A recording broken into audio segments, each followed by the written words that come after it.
episode of Video Game Logic. Today's episode was recorded on August the 3rd, 2021. I'm your host, gaming psychologist, and with me, as always, having some grown-up time. Send help. Send help. And caffeine rage. Send help, please. On today's show, we will, of course, be discussing the games that we played. Forza Motorsport 7 to be removed from sale due to end-of-life status. Half-Life 2 Remastered Collection is coming from modders with Valve's consent. Activision Blizzard, the dumpster fire rages on with many news articles, some of which come from Community Corner, but we're not going to separate the two just because it's so messy this week. And if time allows, we will have a Steam Discovery queue. Timestamps will be in the show notes following their respective topics. Good luck putting this one together this week, Rage. Ugh. Also, hi, how are ya? Send help. For more than one thing now, not just me. Yeah. I said that earlier, to send help. Yeah. I titled, Rage already knows this, but for you, dear listeners, on that vampire live play stream thing that I'm a part of, we recorded some like content warnings because of, content like me graphically murdering two people, eating their organs, and then forcibly enslaving one of their children. Then he got the content warning. Yeah, then he got into character and did some fucked up shit. Right, absolutely. And so I recorded 3 content warning things, and then like a random one that I titled, I don't know what this is, send help please. And it's like 2.5 minutes of me just like doing weird accents and rambling into a microphone. It actually felt really good. Like, it's weird, like, to just be kind of like crazy for a moment. And it's like, yes. Oh, like you don't do that on a weekly basis.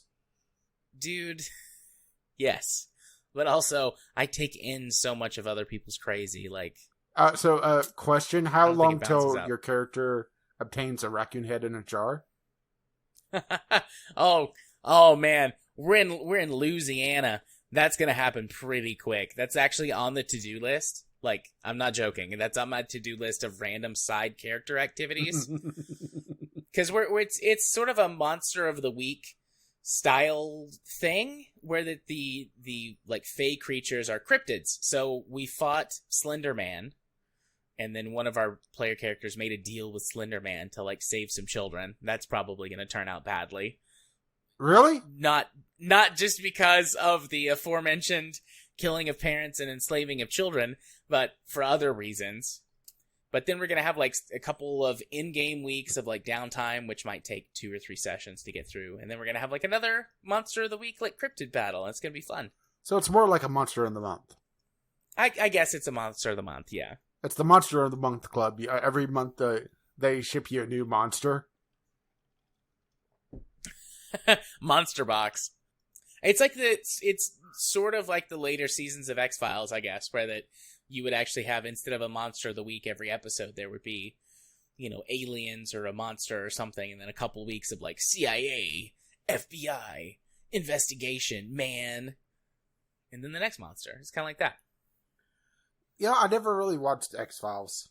It just wasn't my thing growing up, and right.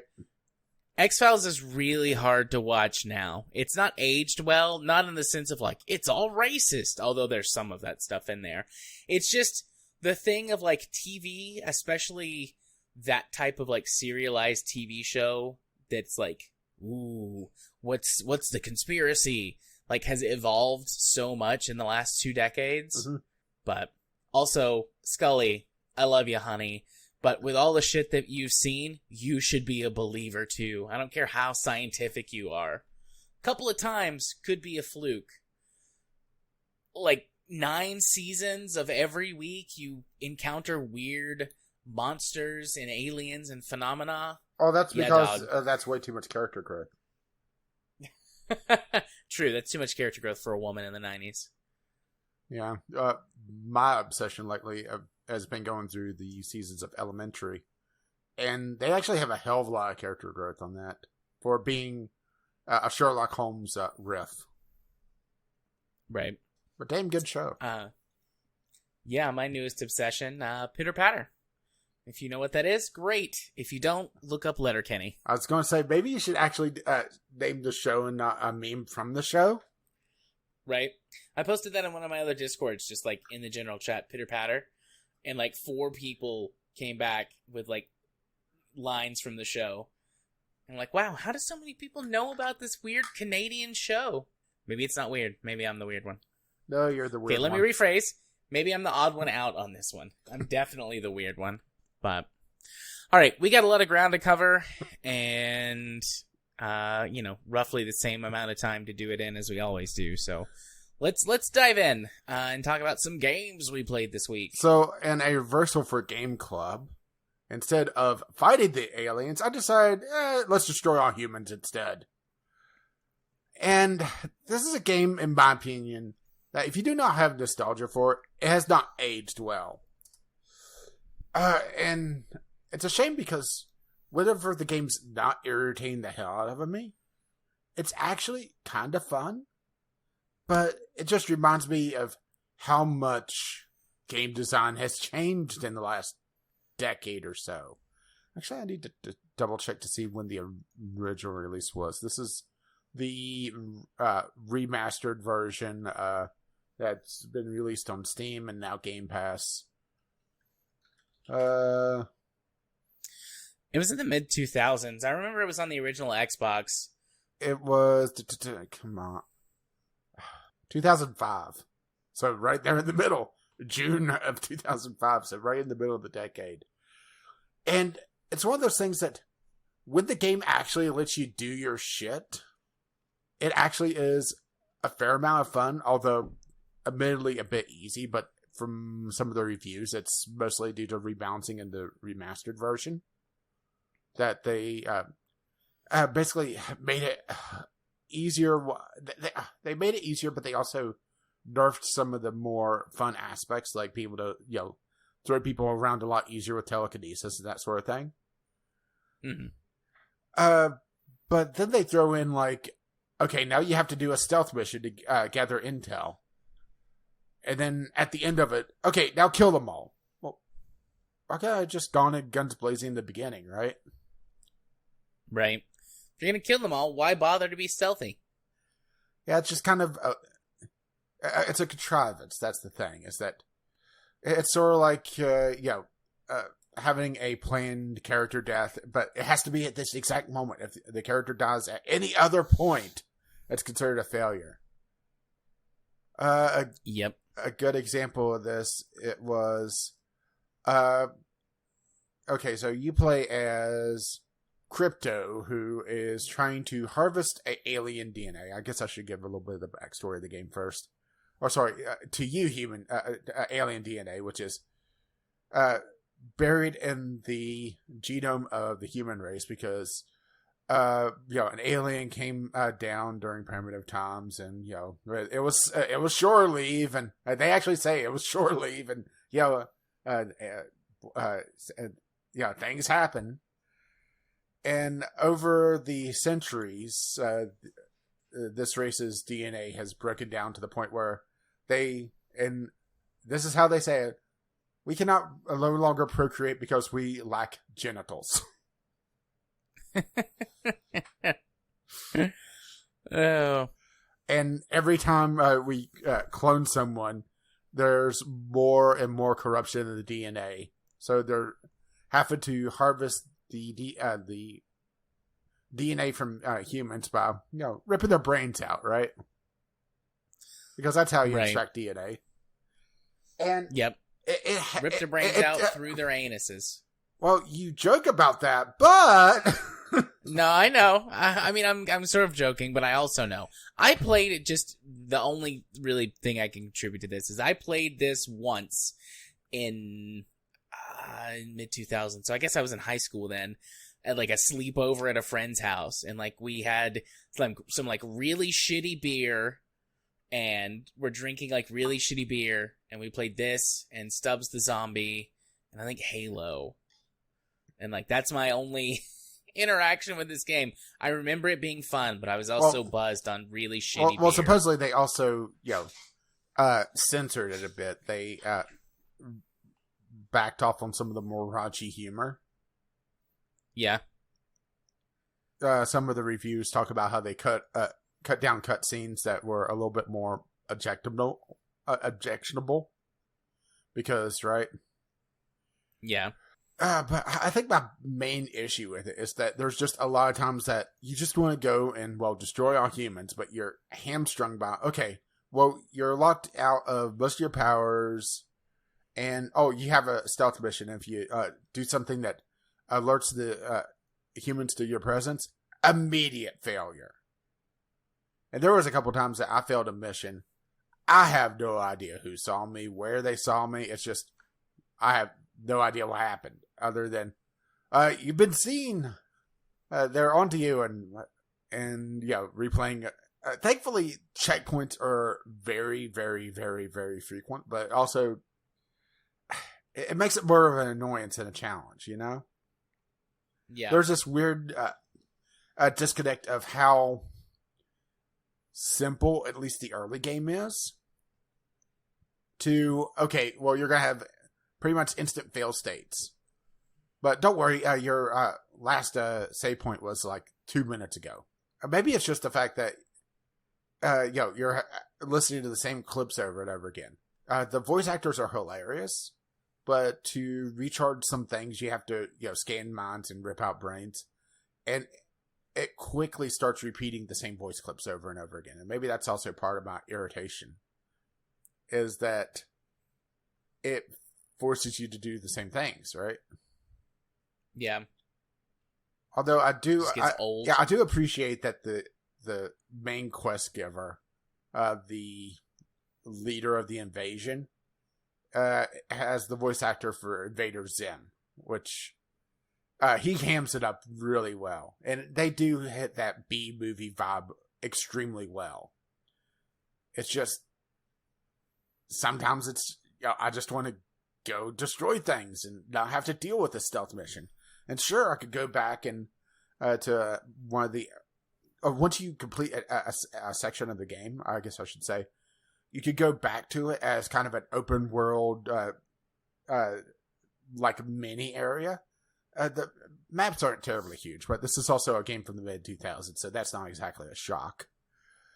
And just a run rampage. You could eventually start unlocking additional objectives in this open world. I use that in kind of sarcasm quotes because it's an extremely small map, and whenever you have your flying saucer, you're able to traverse the entire map, or at least the ones in the beginning that you start with. They may have larger ones later on, in under 30 seconds. So it feels very claustrophobic for what they consider an open world. You could go back and collect DNA and do challenges to be able to unlock stuff. But the thing is that in order to unlock new stuff, or to be able to purchase it, you have to continue with the quest, or the main storyline, which means that you're eventually going to have to do that damn stealth mission. Maybe it's just about aversion to stealth missions with an immediate fail state.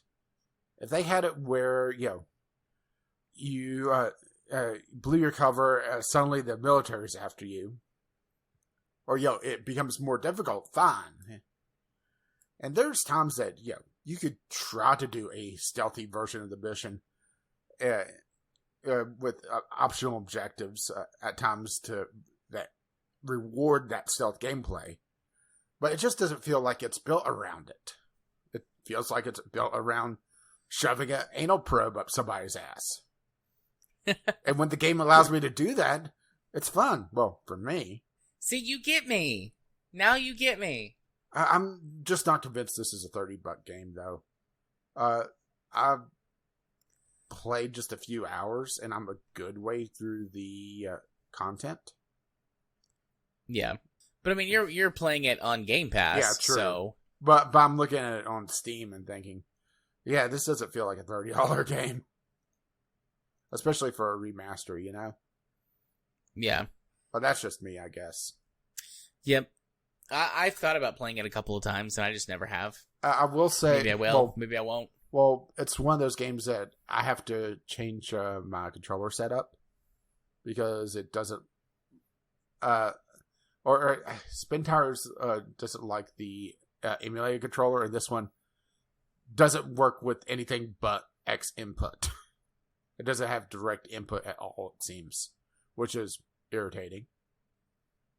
Yeah. So I have to go in and change profiles, which isn't too hard, but it's one of those things that it does some odd things, and there's a lot of times that if you hit the wrong button, it's just, instant failure.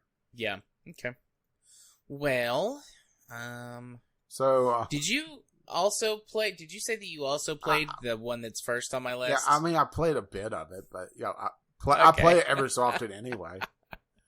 Oh, I didn't know that. So I played two things this week, but I played the Microsoft Solitaire collection. Yeah, and this is coming to Game Pass as the premium version. And it's just... Yeah. I made a joke about it on Twitter today, and it had popped up on the Xbox Game app, the Game Pass app, because it's coming to Game Pass, but because everybody has the base version installed. Yeah, Game Pass probably just did like a scan to see what games you had installed, and it popped up on my installed games list. I was like, oh, I guess I'll play this for a little while today. Mm-hmm. And I mean, I played for about 90 minutes, maybe, while I was listening to a podcast and just kind of relaxing a little bit. I have always liked Solitaire, or Classic Solitaire, Klondike. It goes by a few different names. It's called Klondike in the game, but well, what would you do for Klondike bar? Anything. But I used to take a deck of cards to middle school and high school, and because that was, I mean, I'm sure teachers still don't want kids to have cell phones like in class, like actively, like, messing with them while they're teaching or whatever. But if you had a cell phone in class then, they would like confiscate that shit immediately. And I had like whatever Game Boy was around at the time, or Nintendo DS maybe. I don't know. Years. I'm getting elderly. All that stuff's running together.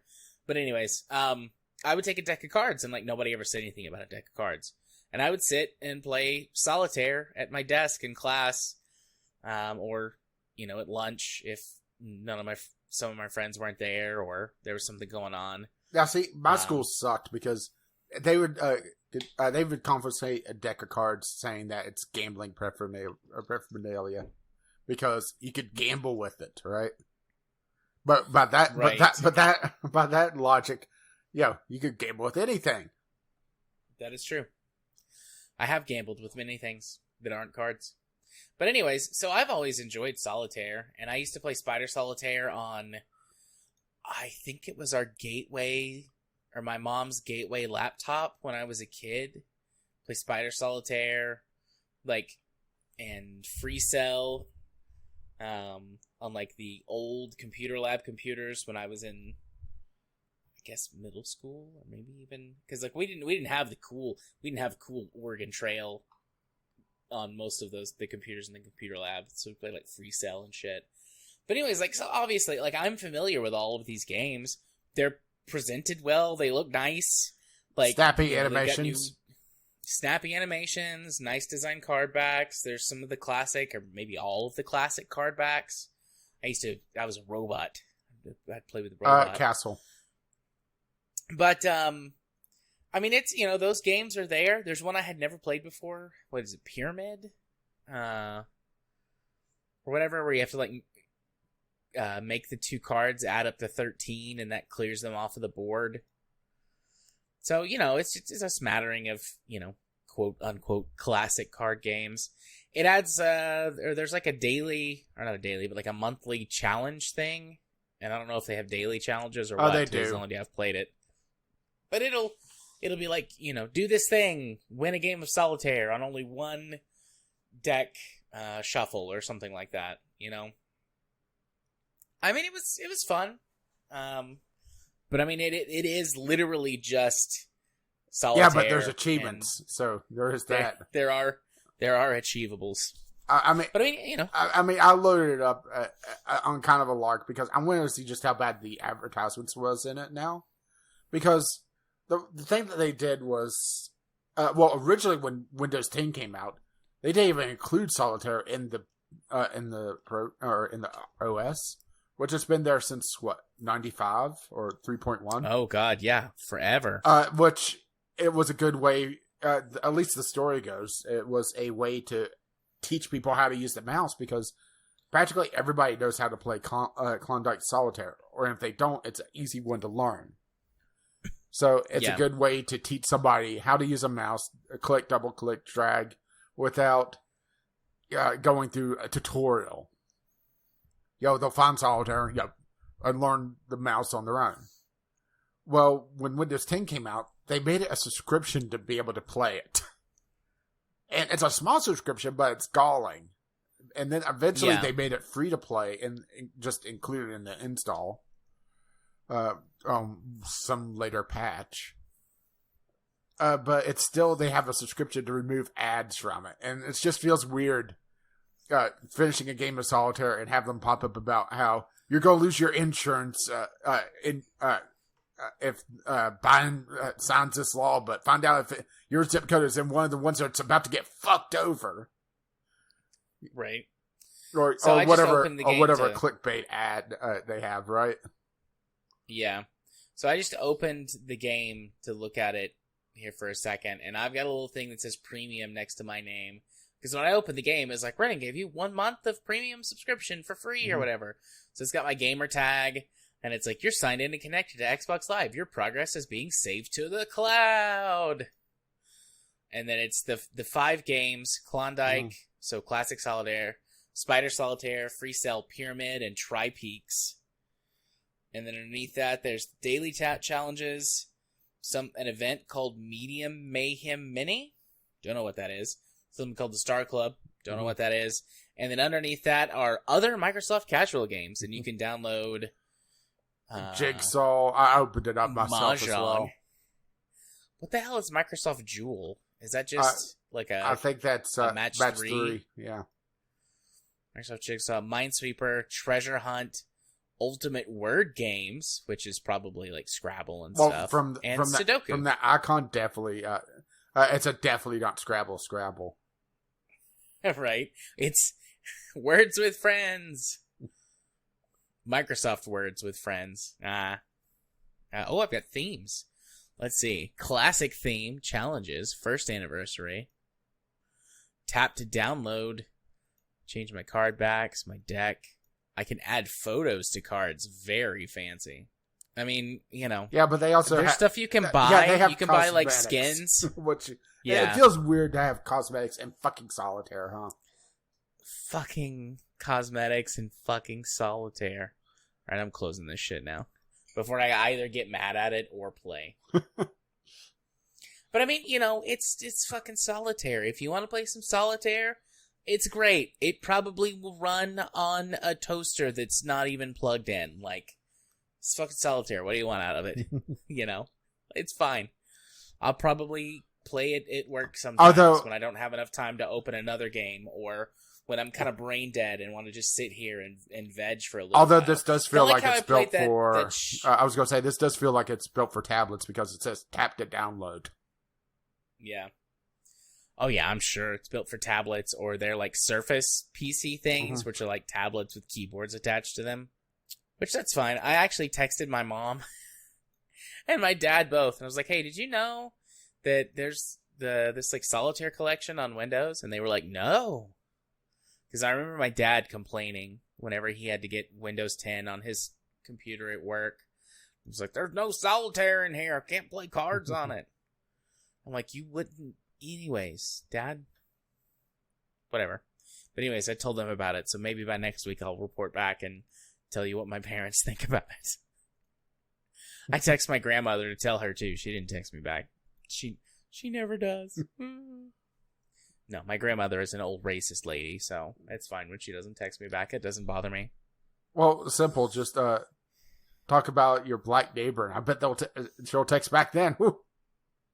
Oh, goodness. All right. And then the other thing I played this week, well, I think I played this last week and then just forgot to talk about it, which that doesn't bode well. But I was like, shit, dude, I haven't played any new games this week. Because the other stuff I've played, Game Club game, Can't talk about it. Arc Defense Force, talked about it twice already. And SnowRunner, which we've talked about twice on the show, and like twice a day for 2 weeks personally, so it's like, can't keep talking about that. I played Plants vs. Zombies 2 Garden Warfare.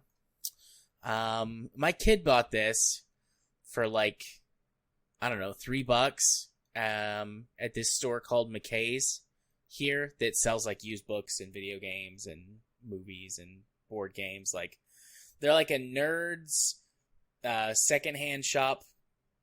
Or no, it's like a nerd Goodwill, I guess, is the best way to describe it. It's great. I love that place. And he was like, "Oh, that looks cool. I want to buy it." And I'm like, "Sure, we'll buy it, play it." I'm pretty sure it's kid friendly, other than the microtransactions, but we know how to handle those.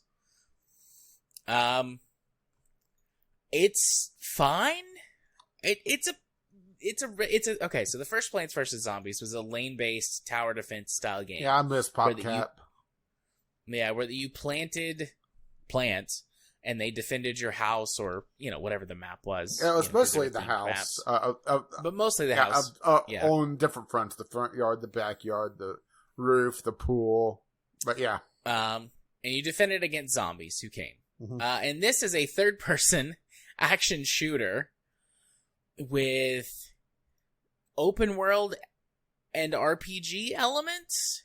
So we got it for Xbox and pop it in, and it installs like 15% of the way, and then the little thing dings up. That's like ready to play or ready to start.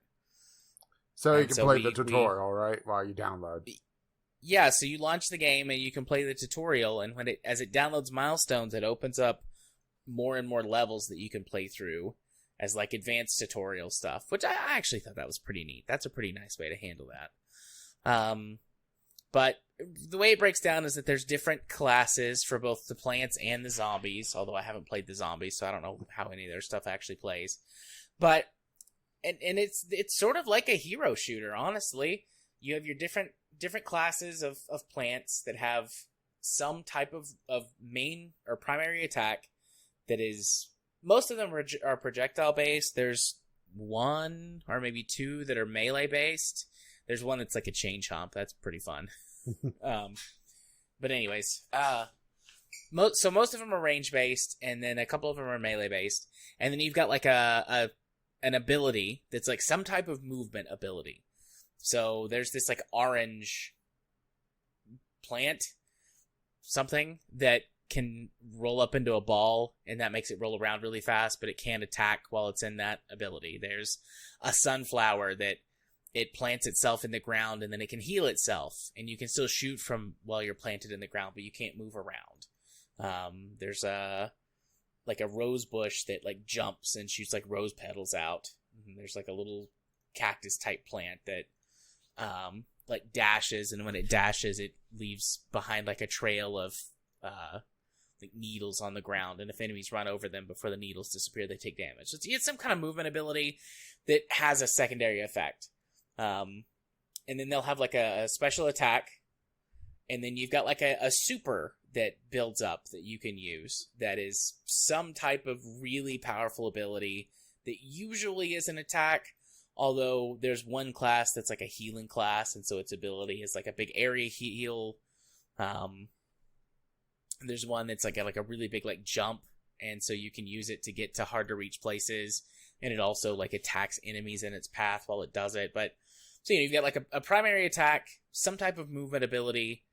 Some classes have a secondary attack, and then you've got your super. And so in that way, it's very much like a class-based hero shooter. But so you do the tutorial. When you wrap up the tutorial, you get taken to the house of the guy, from the first game, and he's like, the zombies are taking over the world, and we're the only thing that stands in their way of them getting the last remaining neighborhood here. You've got to defend the neighborhood. And you get a couple more tutorials about like how the open world portion works, and then you just get kind of dumped out into the open world to go do your thing. And it's a pretty big neighborhood, and part of it is controlled by the plants, and the other part of it's controlled by the zombies. and you have to, both in the open world, go out and complete objectives, like kill zombies to build up experience, to level up your heroes, and get stars. Like, I don't know why stars. It's very arbitrary. But you collect enough stars and you can open up more areas around the house. There's like a garage with a little robot in it that helps you when you open the garage. And there are special abilities and power-ups that you can unlock from the house, sort of like things that you can call in, like drops or like special attacks that you need stars to unlock. There's additional game modes that you need stars to unlock. So you can go out into the, the open world area around and do that. You also need stars to unlock more areas of the open world map. So there's like a sewer area, and you need enough stars to unlock the sewer. And there's like a graveyard area. You need enough stars to unlock that. So on and so forth. Getting these stars by grinding out your characters on either just open world fights, and occasionally little objectives will pop up where you have to like go rescue something and like bring it back to the house or something like that. Capture and hold a piece of territory for a certain amount of time. And so the idea is, like, as you use your stars to unlock these new areas, it's like you have gained control of the area around it. And so that becomes a safe spot for plants, and no zombies will spawn there. Or I'm assuming vice versa, right? Yeah. You're pushing your way out there to take control of the neighborhood. Then there's also missions that progress sort of the rest of the story plot between the guy who owns the house. I'm just going to call him Dave. I don't know if that's his name, but he feels like a Dave. It's like between Dave and his house, and then like Dr. Evil Zombie. Well, Crazy Dave is the guy with the pan on his head. Okay, maybe that's where I'm getting it from, Dave, because it's the guy with the pan on his head. So I guess it's Crazy Dave. So it might be his house, or it might just be helping you, right? Yeah. But, so anyways, there are missions that you go on which progress the story, and the main reason that, like, that, I mean, I was going to let King play it on his own, but it's co-op. It's got local co-op. I'm like, okay, well, we can sit on the couch and we can play this together, and it'll be fun. It's impossible to play co-op. Everything is so small. It doesn't resize the HUD when you play split screen. So unless you've got a ginormous TV or you sit close enough that it burns your eyeballs out, especially me with my terrible vision, I can't read anything.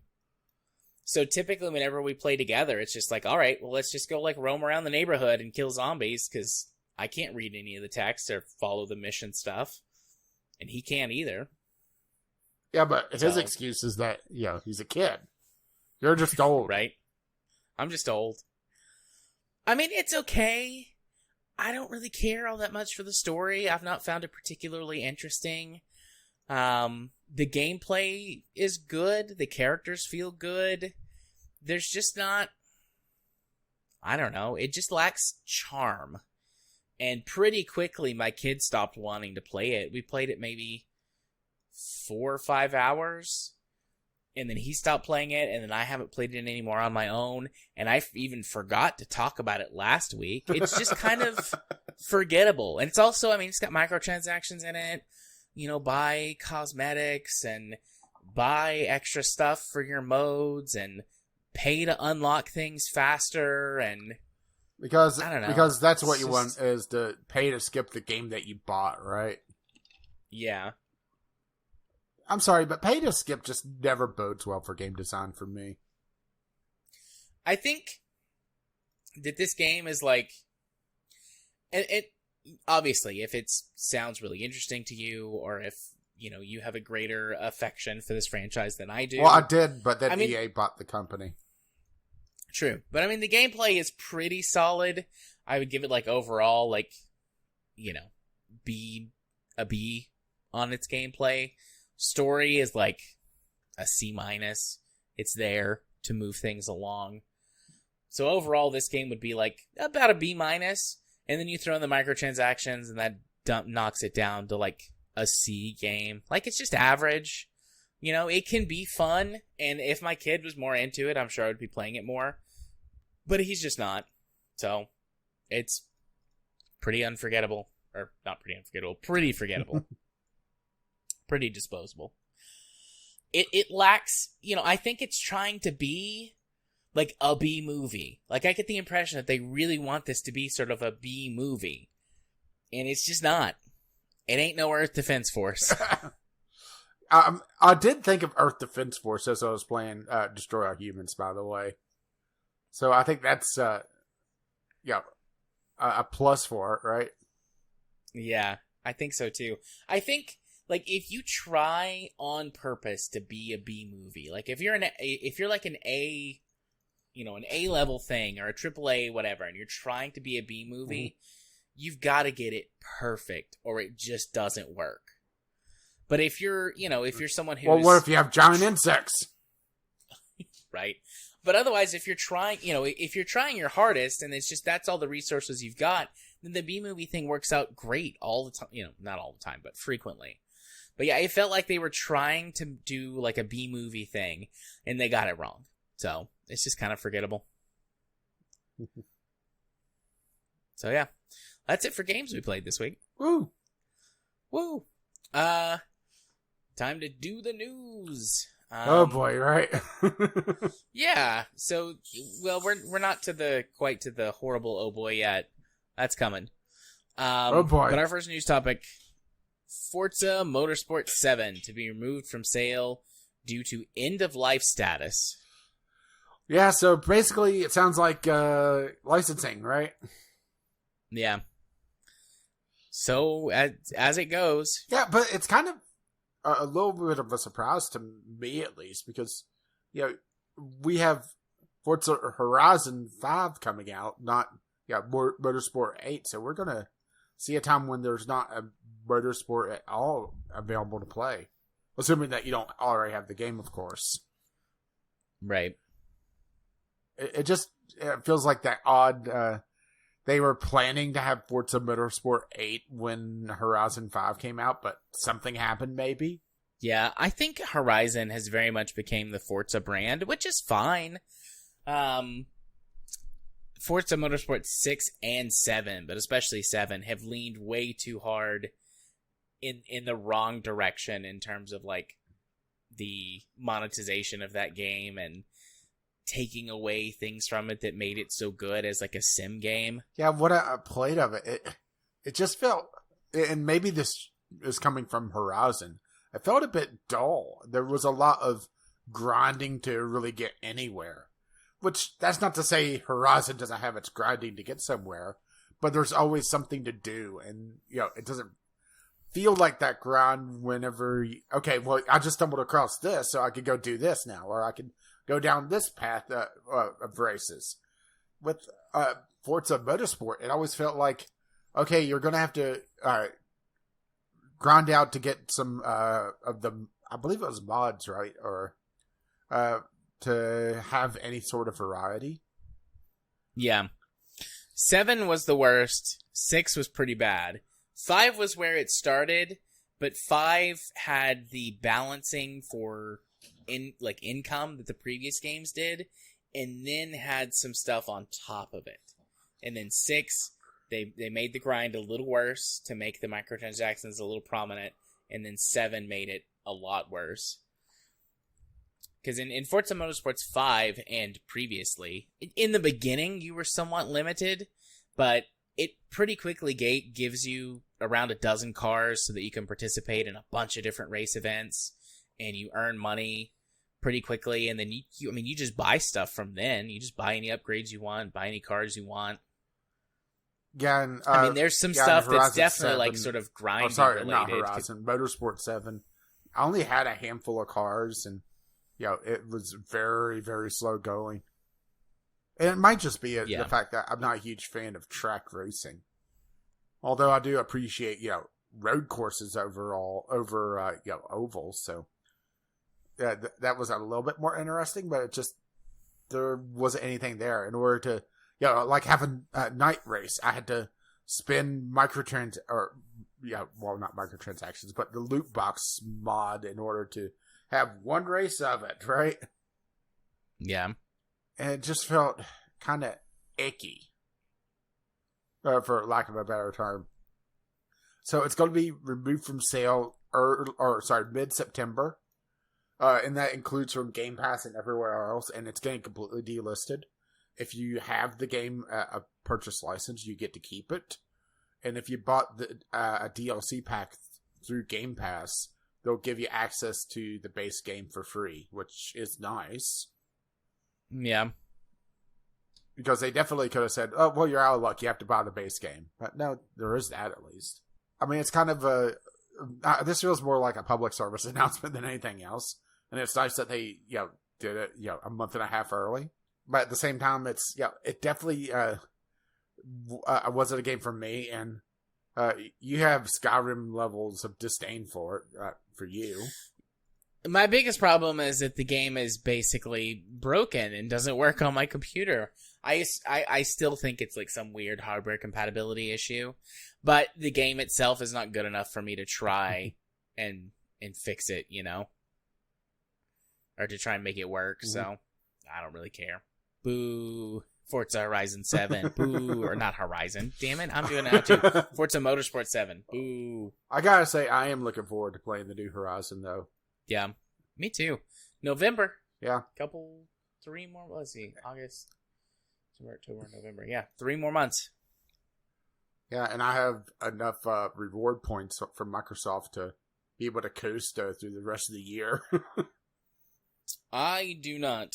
I am coasting until end of September. Well, because I let my Game Pass lapse for a few months whenever I had my minor computer issues. Right. When I came back, they said, okay, well, you can have 3 months of Ultimate for $1, which also unlocks all the quests. Yeah. And they actually give you a fair amount of points through that. So one thing I need to do is go in and play the sequel to Crimson Skies, because that's on the Game Cloud. And you can access it through PC as well. I'm not sure how good the sequel was, but it was one of those that was only on Xbox until this. And I know it's probably not worth it, but at the same time, right? It's part of Game Pass, so yeah. And now I'm signing in to be able to tell you exactly what the game is, because it's right there at the tip of my tongue. Where is it on here? Right? Yeah. All talking about this is making me want to go back and play the older Forzas, particularly like 2 and 3. Crimson Skies, Hard Road to Revenge. Although I know that they dramatically changed the gameplay on that one as well. But, right? Yeah. Hey, we can play Banjo-Tooie. Woo! Banjo-Tooie. That's what I'm here for. Those deep, deep Banjo-Tooie cuts. Unfortunately, Stubbs the Zombie does not seem to be on this yet. That's okay. Stubbs the Zombie wasn't very good. Not unless you drank like 5 or 6 really shitty, terrible beers. Natty Light, baby. Wasn't there talks of... Yeah, there's a remaster of it coming out. That came out on Steam. Yes. There was. I mean, I remember having a good time with Stubbs the Zombie because I was playing it with friends and was slightly inebriated, but I don't think it was a good game. I don't know. It has been many, many years since I have played. Well, it might be a reason to drink again, right? Might start drinking again just for Stubbs the Zombie. But, alright, let's move on to our next news topic. Half-Life 2 Remastered Collection. Coming from modders with Valve's consent. Yeah, and remember, consent is very important. It is very important to get consent. So, I mean, it sounds like basically Black Mesa all over again, personally, doesn't it? Yeah. Does Half-Life 2 really need that much of a polish, though? That's kind of the thing. I realize it's an old game, but at the same time... I mean, Half-Life 2 looks really dated at this point. Yeah, but they're not going to change the gameplay, and that's what's more dated about it, because Half-Life 2 kind of revolutionized the idea of having physics in a first-person shooter. And that's why there were so many of those, oh, look, another seesaw puzzle. So, they're not going to change that dramatically, are they? If so, then, right? Yeah, I don't think so. Although it does look like, at least for now, it's a free update. Or a free community-made mod.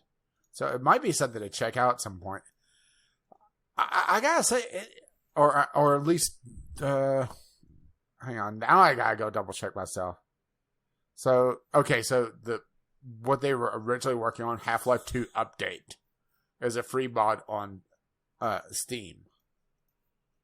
Yeah. And maybe it's just my nostalgia, since it's been ages since I played Half-Life 2. But it doesn't look dramatically different to me. I mean, I know there's a lot of bug fixes, but at least according to this. It looks somewhat better. I haven't played Half-Life 2, but watching... there's a couple YouTubers I watch who will use Half-Life 2 as a benchmark for older computing hardware. Because stuff that came out 10 to 15 years ago. Well, wasn't Half-Life 2 a little bit more demanding on the CPU back then because the physics? Yeah, exactly. And so they will use Half-Life 2 to test older computing hardware as like a, comparative benchmark for stuff. And so I mean, I've seen a decent chunk of Half-Life 2 footage, and the game looks better. A lot of the, like it says here, where is it? Featured, so that their first mod, or their first 1.0 of this mod, whatever. It says features complete overhaul of the game's lighting system, new particle and fog effects, bug fixes, and a community commentary mode, without sacrificing the Half-Life 2's visual look. So it's not like retexturing everything, but you can do a lot with modern day lighting and particle But it sounds effects. like there's a separate thing that's not part of this, that it's another project that somebody spotted in the Steam DBs. Yeah. So it's going to be interesting to see exactly what they do. Are they going to go full Black Mesa and possibly try to fix some stuff? They have said that the DLCs are going to be incorporated into the actual gameplay. Not sure how, if it's just going to be like, in cutscene, credits roll, start the episode 1. Or if they're going to actually try to do a seamless transition. Although, seamless transition with Half-Life 2 with, G-Man popping in and, doing Shatner-esque monologuing, right? Right. Yeah. But, I mean, this looks neat. And I think that the improvements that they had shown already are noticeable. I mean, in certain areas it's not. I guess, okay, that one screenshot of the car with the in the underground tunnel, that definitely does look a lot better, really looking at it. Knowing what I'm looking for now, the particle effects and the lighting. Because I guess I was caught up on the texture effects, and right? Yeah, and they specifically didn't do the textures. Although they might be in the new one, where in this other mod project, whatever. But not the part of me just wonders original. If they're going to do like Black Mesa and try to fix gameplay issues. Try to expand the map so that, you're not going through like 2 or 3 loading areas on a level or chapter. I can't actually remember how Half-Life broke things up. But you know what I mean? Yeah. Try to move some Are we going to have to do checkpoints. Half-Life 1 and 2 for Game Club at some point? Possibly. I've never actually played all the way through Half-Life 1. I've done Half-Life 2, and okay, this ought to tell you something. I got the orange box, and played through Half-Life 2, and decided to hold off playing on the episodes until episode 3 came out. Still waiting there, bud? Yep. Although, I definitely got my money's worth with Portal and Team Fortress 2, so. I remember everybody going absolutely nuts about Portal, because, it was kind of that throw-in title that nobody really knew about. Right. I remember. I had the orange box. Mm-hmm. I had it for Xbox 360. Oh, you had the inferior version. I did indeed. Well, especially with Team Fortress 2. They did like... But that was all I had back then. Well, they did like two... They did like 2 updates, and then... Because of Microsoft being Microsoft, right? Yeah. Microsoft gonna Microsoft. Mm-hmm. Although not as much as Nintendo's. Oh, Nintendo did some stupid shit. The gym acquisition this week. Whew. Yeah. Laying into Pokemon And Unite pretty much said Nintendo what I and the said Pokemon already, thing. huh? Yeah. Pretty much as soon as I started hitting people that was obviously, paying in, it was hugely noticeable. Yeah. So, yeah. Half-Life 2 Remastered. Yeah, it's going to be interesting to see exactly what they do with this. And I really wish I could play Half-Life Alyx, but I don't have a VR setup. So, right? Yeah. All right. Are you ready to wade into the big scary one this week? Oh, boy. Run for cover because this one's going to get nasty. Week 2 of the Activision Blizzard shit show. Yep. So, yeah, we've got, let's see. 1, 2, 3, 4, 5, 6, 7 related news topics about this. A couple, 3 of which were given to us by you lovely, lovely listeners. Yeah. Our 2 regular submitters, Jim and Cube. Is the YouTube video that Cube sent us in here? Actually, I don't think it is. Hang on. I felt like I was forgetting something, but I think I didn't add the YouTube video I didn't watch the YouTube video because one of the articles actually covers it, but I'll add it nonetheless. Okay. So, yeah, Activision Blizzard, boy. I don't know if they were hoping that this all would blow over, but so far it more hasn't. like blow up. Blow up, yeah. I mean, very generally speaking, they continue to be a shit company or pair of entangled companies, whatever, with angry workers and tone-deaf executives, which is par for the course. I'm not surprised by that. I mean, you have, and some of this might be in some of the news articles, some of it might not be. I've seen so many things go across Twitter and on podcasts that I listen to and YouTube videos. Like, there's a lot. But, you have like Bobby Kotick, who's being essentially tone deaf.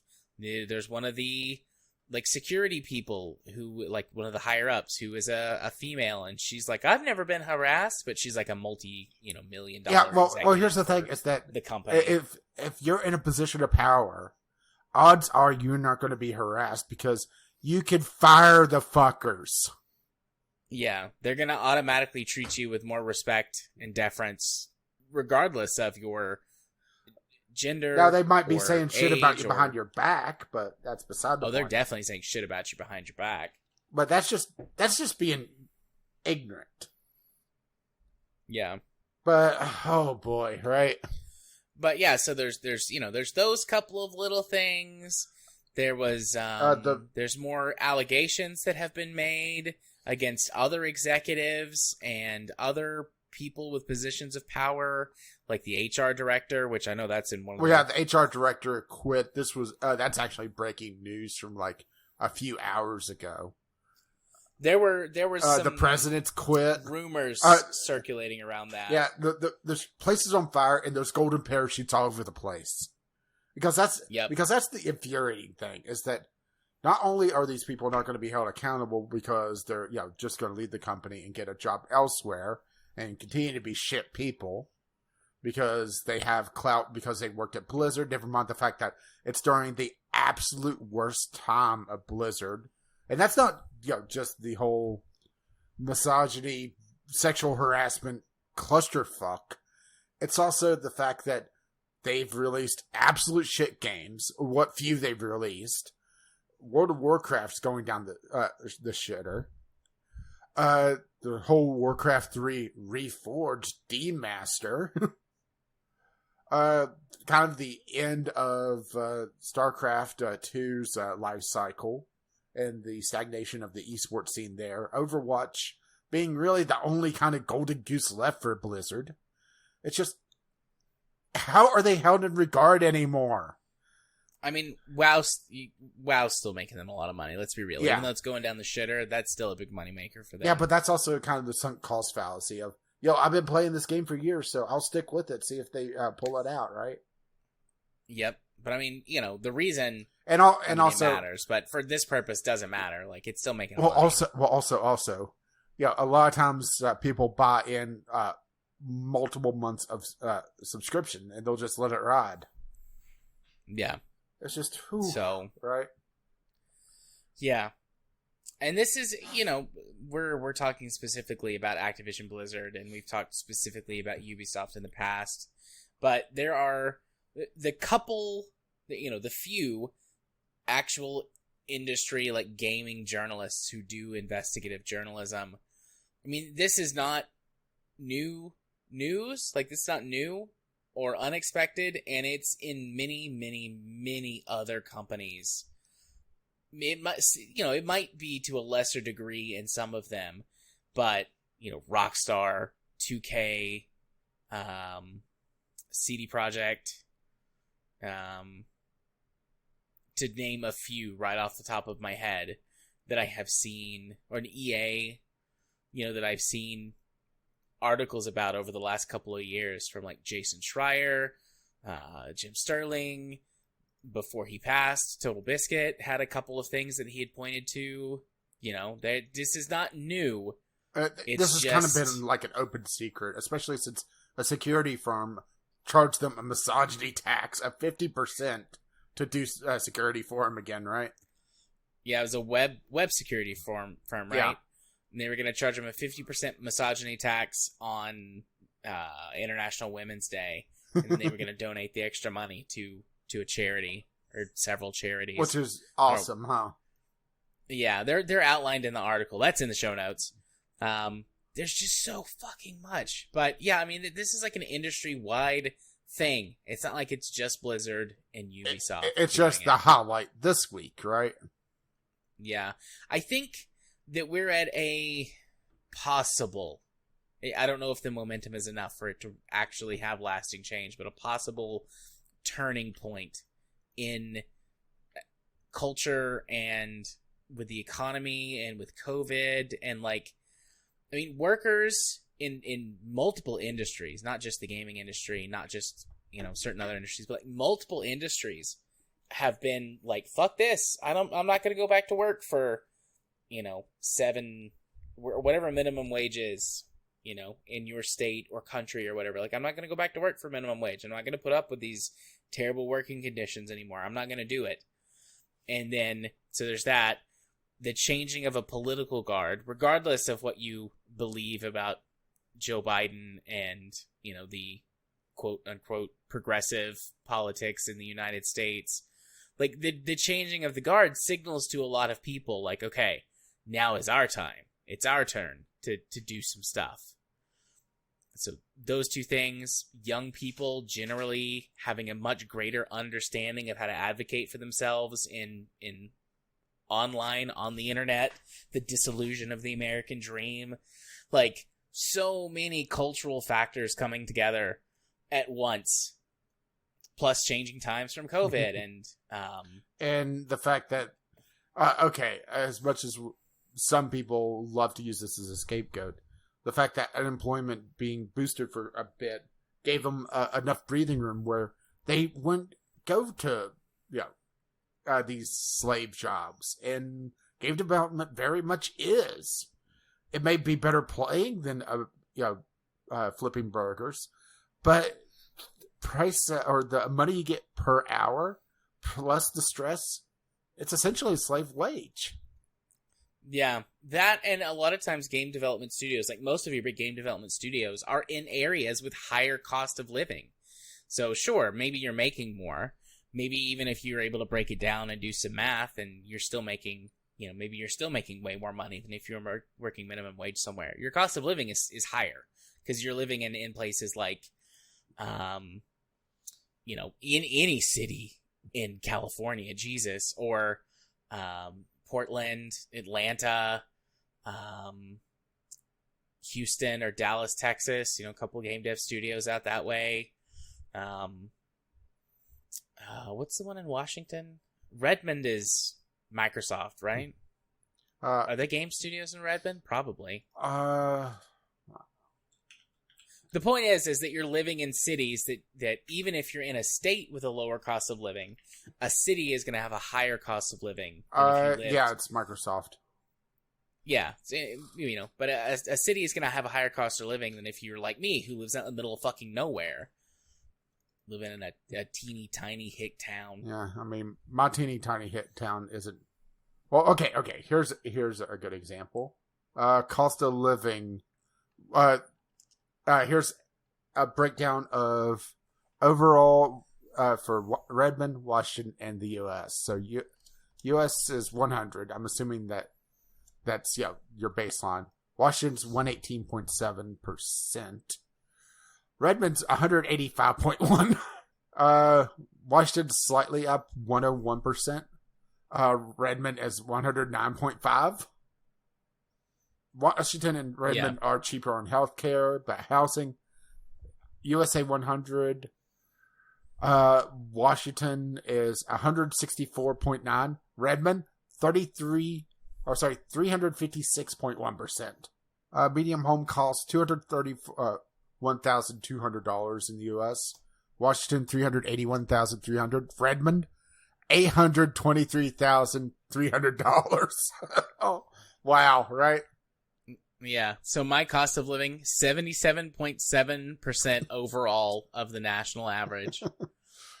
Medium cost of a home, $120,000. So, yeah. I live in an area that has a very low cost of living, comparatively speaking. But, cost of living, okay, so sure, you might be thinking, well, if the cost of a home is, $800, whatever, $1,000, you don't have to buy. And that's true, you don't, but that also means that your rent is going to be higher. Yeah, but the thing is, as an extension. People don't realize that once you get over that initial hump, typically a mortgage payment is cheaper than rent. That's true.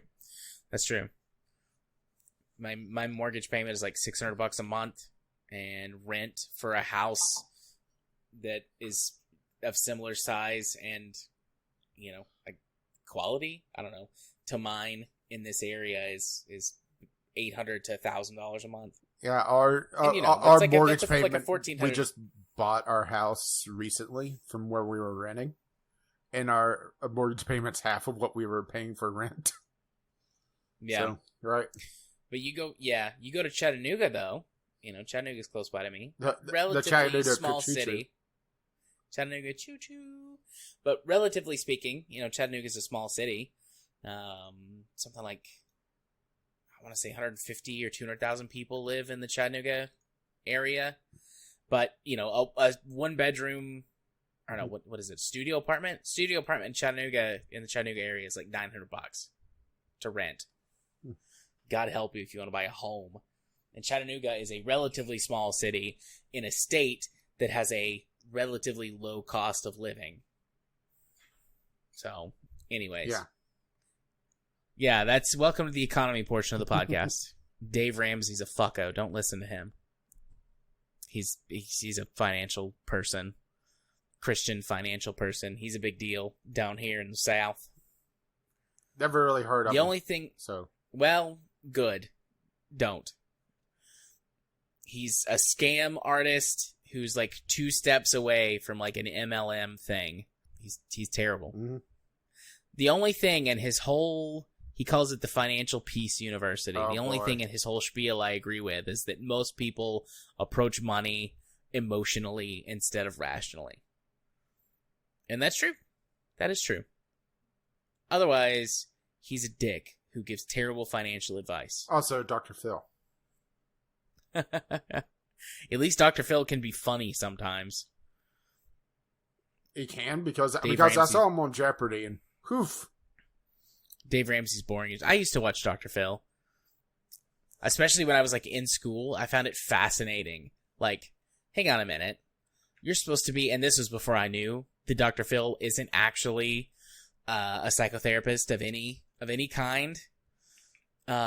He's faking it.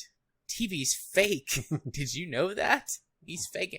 But anyways, this was before I knew that he wasn't actually a psychotherapist of any kind or a psychologist.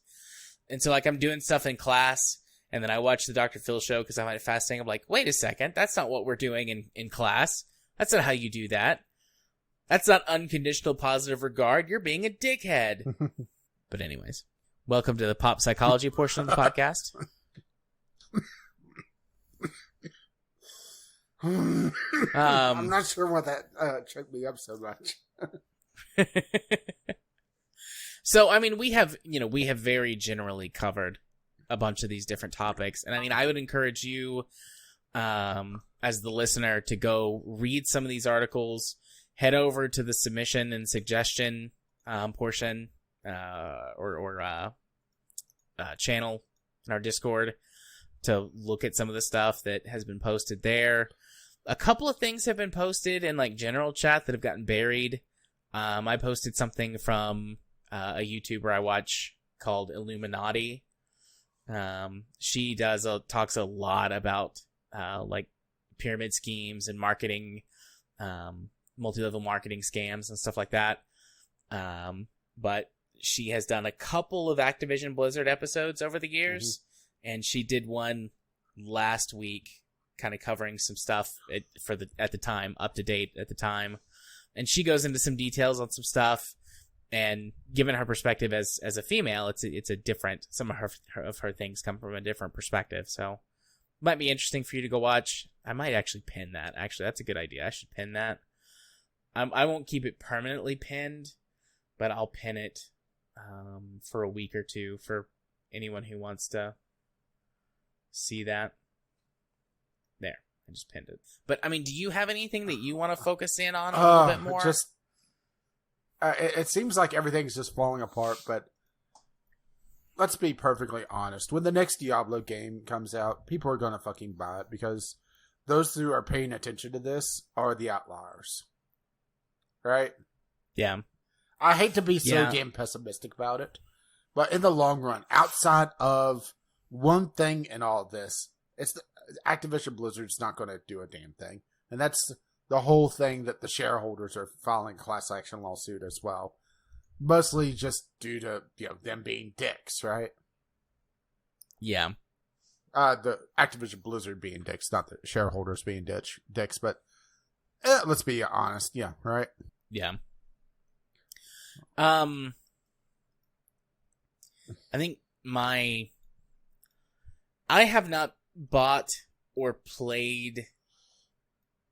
I've definitely not bought any Blizzard Activision stuff in quite some time. At least not that I'm aware of. If I've bought something that was like, a subsidiary owned thing or like an indie owned studio that I wasn't aware of, like, fine. Yeah, fair yeah, enough. and that's But the I've thing not... is that they're so far down the rabbit hole that they're owned by parent companies of parent companies, and right. It's sort of like the food industry. Whenever you walk down the cereal aisle, it looks like there's quite a few different brands, but honestly, there's like 2, maybe 3. If you go by parent corporation. Yeah. But, to my knowledge, I haven't bought anything from Activision Blizzard in several years. And I've not played, I've not played WoW. I've not played... I don't know when the last time I played an Activision Blizzard game was. And again, unless it's like, something that's obfuscated through multiple companies, parent companies or whatever. Mm-hmm. I've had a bad taste in my mouth from them for a while now, and I haven't played anything of theirs in a while. Kind of like how I really backed hardcore off of Ubisoft after the, not the allegations, but like all of the proof that was provided, like all of the, all of the workers from Ubisoft who spoke out. Like that was kind of like the final nail for me for Ubisoft. Yeah. And I'm at that point with Activision Blizzard, too. I mean, I might pirate something of theirs that I want to play. I'm not even going to bother with that one because I got other things to play. I got to fire up Game Pass. That's true. Play some Solitaire. Right. Play some kick-ass 30th anniversary Solitaire. Let's see, can you search your Steam library by... Surely you can't, by Activision? You could see. If I go to let's see, advanced search. You could always just go to the store and look at the publisher Activision. Oh, yeah. Good plan. So, like, I have Vampire the Masquerade, which is listed under Activision. Whoop. Oh, so much for that one, right? Yeah. Well, you weren't the biggest fan of Vampire the Masquerade, though. Well, I was talking about the sequel 2 years ago or whatever. Yeah. Oh, shit. Well, yep, so much for that one. You completely forgot there was a sequel. Well, remember there was a sequel. I didn't realize that Activision was... Or at least the... publishing it? Or at least the original. I'm not sure if the sequel is, because... But, like, a lot of Call of Duty, and I do have a couple Call of Duty games. Mostly due to Kyle. I've got a couple of Call of Duty games. Gonna make sure to take those off my wish list. Don't want anybody buying those for me by accident. Spyro Reignited Trilogy, Crash Bandicoot Trilogy, and this is of course just what's listed, right? Yeah, Prototype. I'm a little surprised that that's a series that didn't go further. Gun, King's Quest. Well, a quick and cursory search through it looks like the Steam store. It looks like the sequels. Bloodlines 2 is actually Paradox. I'm not sure if they're a subsidiary. Yeah, now sitting here thinking about it, right? Yeah. Because... So I've got a couple of Call of Duty games with some DLC, but that's the only Activision stuff I own. On Steam, at least. Well, and I guess Vampire. But, anyways. Yeah. Fuck Activision. Fuck Blizzard. Fuck Bobby Kotick. They can all kiss my ass. I got a big ass. There's plenty of room for him. And you've been working out, too, so, you know. That's right. And I work out. Now, see, I just have a nice flabby ass for him to kiss. Yeah, I was just double checking. It looks like the sequel's actually fair game. Okay. I'm just looking through all these articles, seeing if there's anything that I want to single out. Need your waiters? Do what? Need some waiting boots to get through it all? Oh, yeah. Oh, my God. I don't think it's probably in one of these news topics. Almost forgot. The employees did a walkout one day and started the process of unionizing. And that's not specifically what it's called. Yeah, but Activision hired a firm that's known for union busting. Mm-hmm. Because of course they have, right? Because of course they have. No, let me... don't want those pesky workers having any say in the matter. That. Activision Blizzard. Because Blizzard is part of the fucking problem too. It's not just Activision. Yeah. But yeah, we don't want those workers to have any say in the whole matter now, do we? Or have, any protections or anything. Right. Oh. So, shall we head to Community Corner and have something good to talk about? Because I almost forgot to add this. There was one last thing that was on the Discord that we didn't have in the show notes because honestly, nearly forgot. We forgot about it with so much bullshit. Yeah, having to shovel through it all. So, 700,000 lines of code, 20 years, and one developer. How Dwarf Fortress is built. And thank you, Jim. Indeed. Dwarf Fortress is a magnificent clusterfuck of code and just craziness. And I'm probably going to buy it day one when it comes to Steam. Just really to support the developer more than anything. It's crazy detailed. This is that game that a lot of developers kind of shoot for with the colony builder, and you start to get really intense into the game systems. It's basically RimWorld, but so much deeper. the story that they share on here that kind of shows you just how crazy things get is cats dying of alcohol poisoning. One of the updates, and they made it where dwarves could spill their beer and leave pools of beer around because they're dwarves. Of course, they drink beer. They actually get really, really, really upset if they're forced to drink water. And cats would walk through it and stop to lick their fur. And because of the contaminant system that they also put in, where it's a way for them to spread disease, is as you walk through stuff, you get grime and stuff on you, and it flags the characters as having stuff on them. Well, the cat would walk through a puddle of booze and have beer tagged to their body. So when they stop to clean themselves, they'd ingest the beer and die of alcohol poisoning. Damn.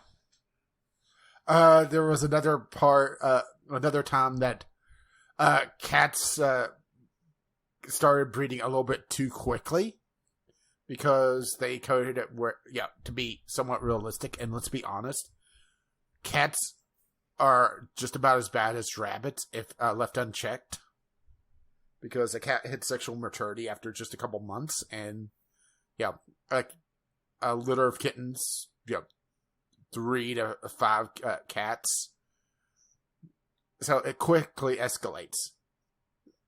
Got to the point where he would just cause a fortress to drop to single-digit frame rates because there was just so many things that the game had to simulate. And it gets crazy. And every update just gets crazier and crazier. There's minecarts that they added one update that people have actually weaponized to throw just barrels of weapons from a minecart, or intentionally derail the minecart and create essentially a shotgun.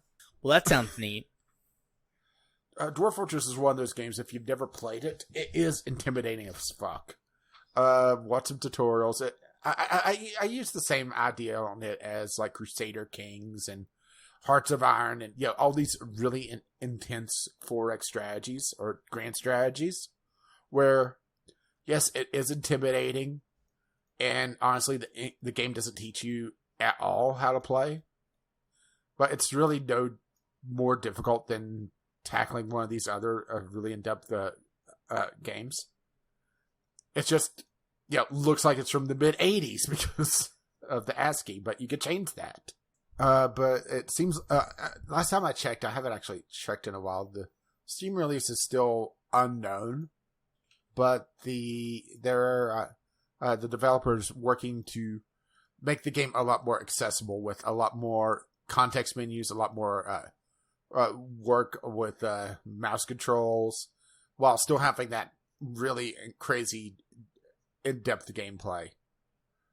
It's basically going to go from like 80s graphics to mid-90s graphics, though. Sweet. Yeah, Dwarf Fortress is your crack, your BattleTech. Yeah, although I don't play it nearly as much as you do for BattleTech. I'll get on a kick on it and do a deep dive for several weeks, then just step off of it for a bit, then come back again in another patch. Right now they're kind of in a lull because they're working on the Steam release.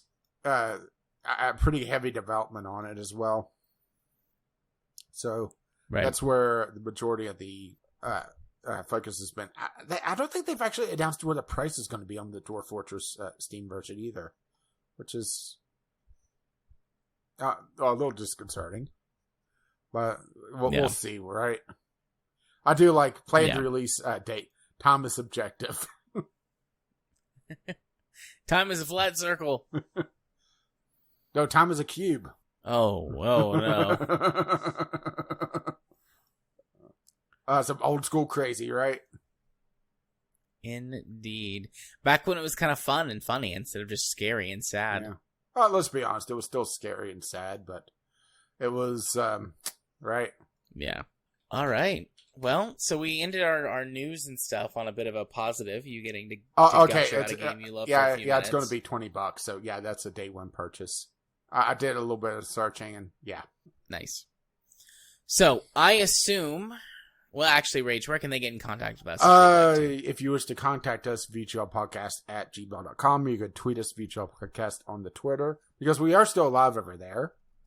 Or if you wish to drop by Discord, you can go over to vglpodcast.podbean.com. Indeed. So, definitely enough time for a discovery queue. We might be done by midnight. Wow. Well, not with that attitude. So, let's doobly-doo on over to the discovery queue. I'm assuming you've got one. You already had it up and ready to go? No, definitely not. So, Grom, Destroy, Absorb, Grow, Grom, a fast-paced, unforgiving action-adventure RPG. It has kind of this... I joked about Dwarf Fortress going from 80s to 90s instead graphics. This feels like old school, like Legacy of Kain stuff. Maybe it's just the sort of, I'm in that kind of mindset right now. But it has kind of this, like, forced perspective that looks really old school to me. Is I'm looking at a Grime. little bit more expensive than what I would expect, though. $25, though. It's a little bit on the upper end of the price range. But it has kind of this slow, methodical animation, looking at some of the GIFs and trailers, Yeah. So I got looks interesting. I got the Great Ace Attorney Chronicles, which is Ace Attorney, but I guess with different, I don't know if it's the same characters or different characters. I mean, I'm aware of the Ace Attorney franchise, and I like some of the memes, and I'm sure it's a good game that I've just never really played or gotten into. So I don't know if any of these characters are carryovers from the other games, or if they're all new or what, but it's an Ace Attorney game on PC. Woo! And people who like Ace Attorney would probably like it, and people who don't probably don't. But it looks neat. So I got Final Fantasy, as in the first one, or the newest remake of the first one. They've redone this game so many times, right? Yeah, it's been a bit. So this is the latest redo of the original Final Fantasy. At least I think it's the another redo of it. It has this kind of weird thing on some of the screenshots. I'm not sure if this is a mobile port, because it's kind of a weird, like, magnifying glass going on. Yeah. Oh, quick take from Jim. So I literally drove by Blizzard HQ today on my way home. Nothing going on outside from what I can tell. That's because they're hiding. They are indeed hiding. Were you broke in there for your update? Were you done? I mean, this is the original Final Fantasy. You have options to play it elsewhere if you really want to. $10, or hang on, $12, which is kind of a weird price, actually, huh? Yeah. That does feel weird, but I mean, they do have an entire remaster of the first 4 Final Fantasies going on again, so, right? With a pre-purchase going on. But $75 for Final Fantasies 1, 2, 3, 4, 5, and 6. That feels a bit much for NES to SNES games.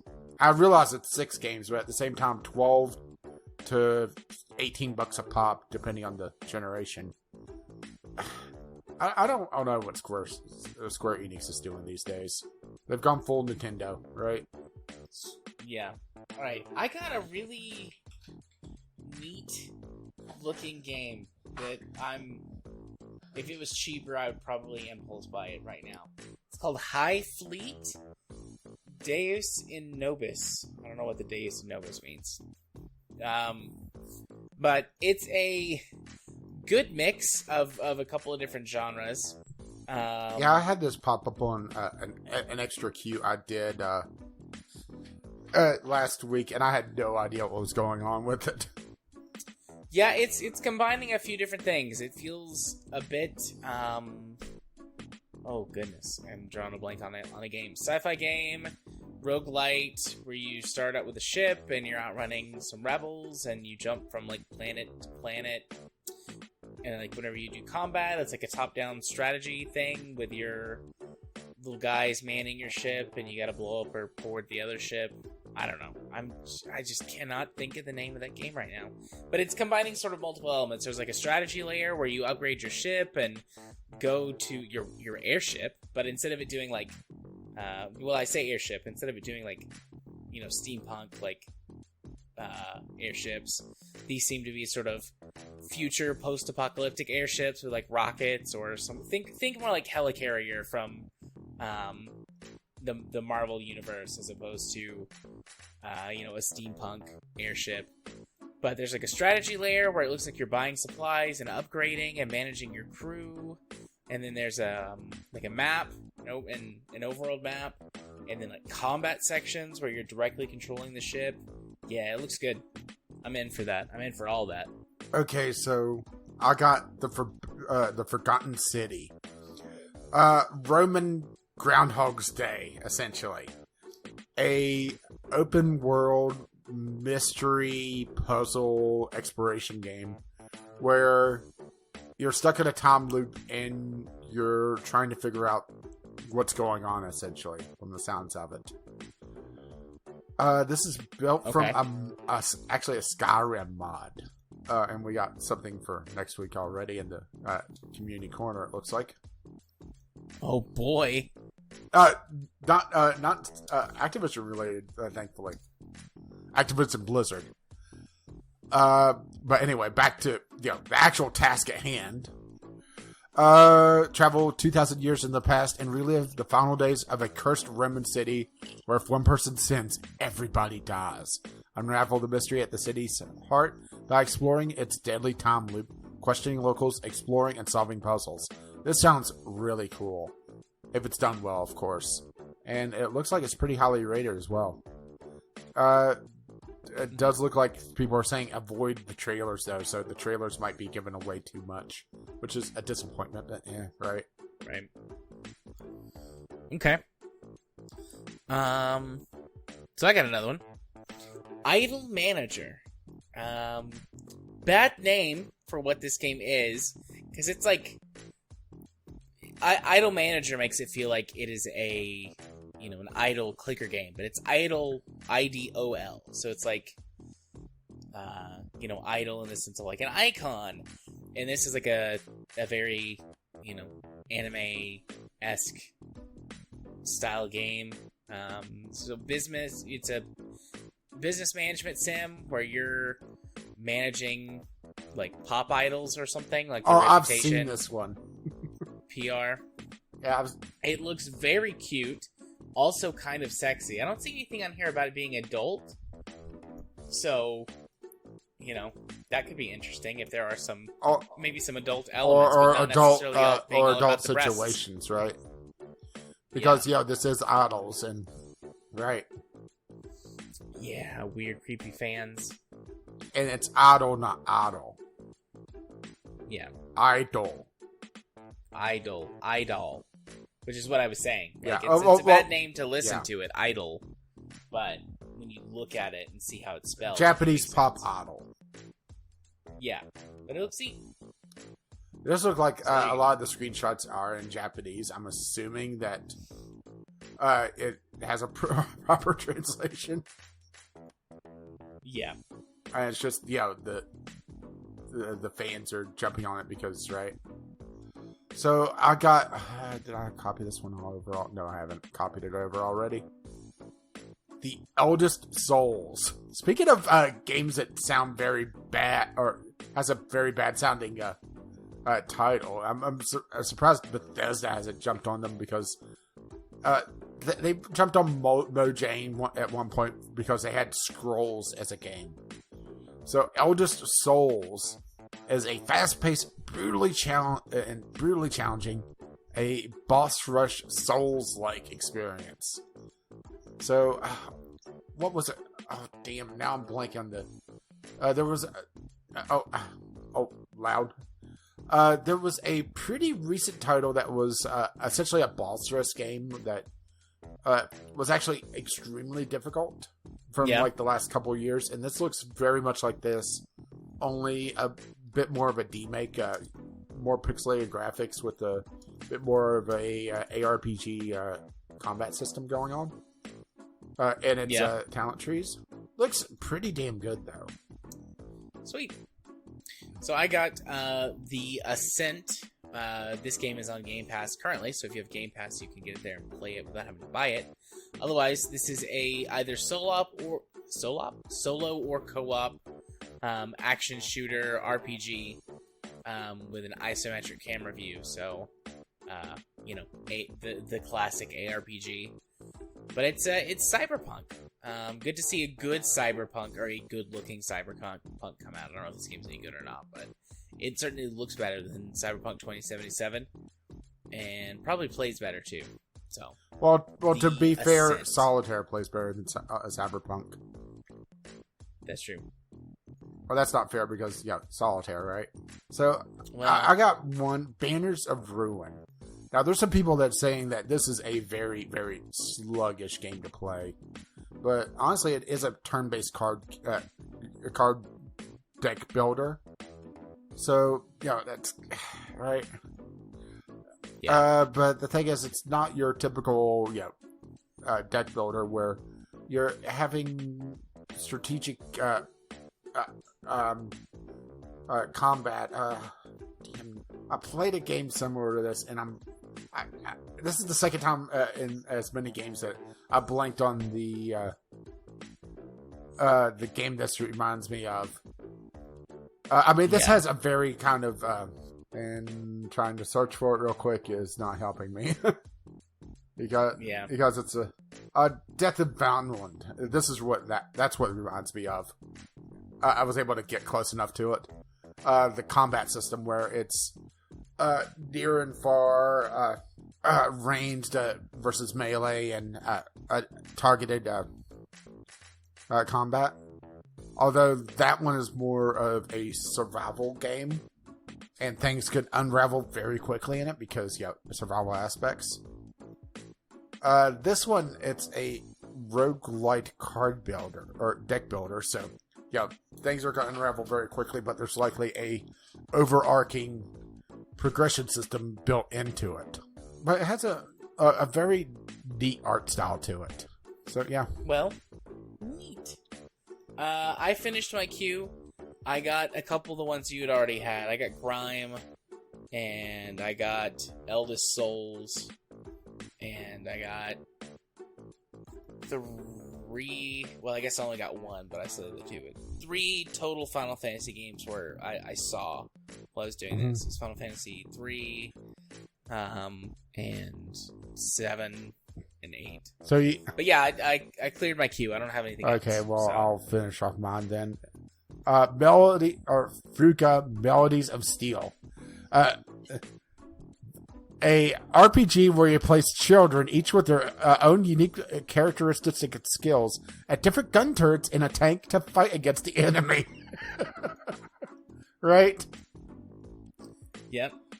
So that's a thing. It looks sort of like Tactics Advance, only with children and kind of amorphized children, with more of an RPG element as well.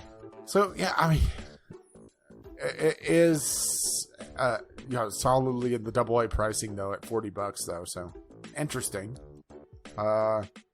Random horror game where it looks like it's all jump scares. Hang on, what's this?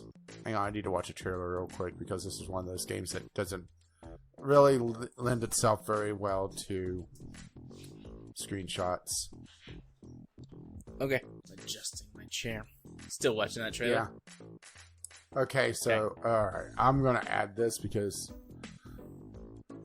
I also need to add the proper name to that one, but Carlson.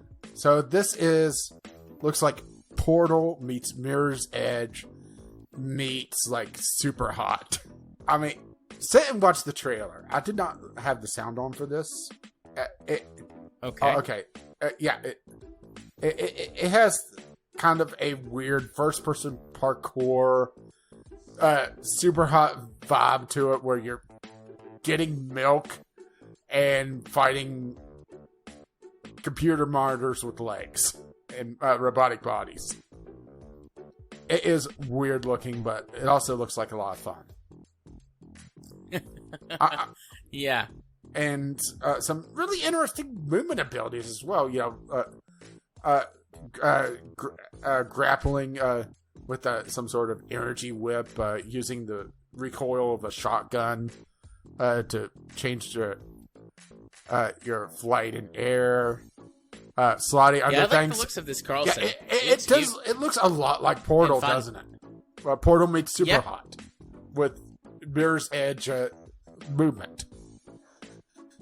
Oh, and only Mirror's Edge plus guns, because Mirror's Edge decided, we'll have gunplay, but you can't take it with you because right. Looks like they're going to do a single player and a multiplayer mode as well. That could be interesting. That could be very interesting. Not released yet, so no idea on pricing or even when it's going to come out. But yeah, 7. It's going to be 7 of something. 7. It's its price. It's going to be 12. Oh wait, it's not 12 because it's not.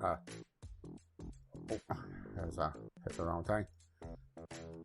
Because it's not Square Enix. So that is my cue done. Sweet. Hey, Rage. Hit him with the socials. Well, I've been Caffeine Rage. You can see me joke about Solitaire on Gaming with CR on the Twitter. If you wish to be my friend on Steam, you can contact me, Caffeine Rage. And you've been? Gaming Psychologist. You can find me on the YouTubes by searching for such. Over on Twitter at JMA4707. Probably shit posting. I've done a decent amount of shit posting in the last couple of days. Otherwise, you can be a friend on Steam by sending your friend request to JR3477. Don't do it. It's a trap. It's such a trap. He's going to honey dick you. Indeed. If you've never seen the interview, go watch it. That's you've had your oddball reference. That's mine. Right. Absolutely. You're allowed. Pitter patter. Honey dicking. Honey dicking, though, is, I feel like, a good, one that's not super oddball. I'm familiar with that. Yeah, but it's in direct reference to the interview for me. Yeah. But that's Seth Rogen for you, right? Good old Seth Rogen. Fucking weirdo, but funny. Sometimes. Yeah. At least it was better than Superbad. Oof, that movie was terrible. It was super bad. I see what you did there. And if you wish to see, or to comment on what we've done, you can do so at VGLpodcast@gmail.com with your letters, voicemails, game-related topics.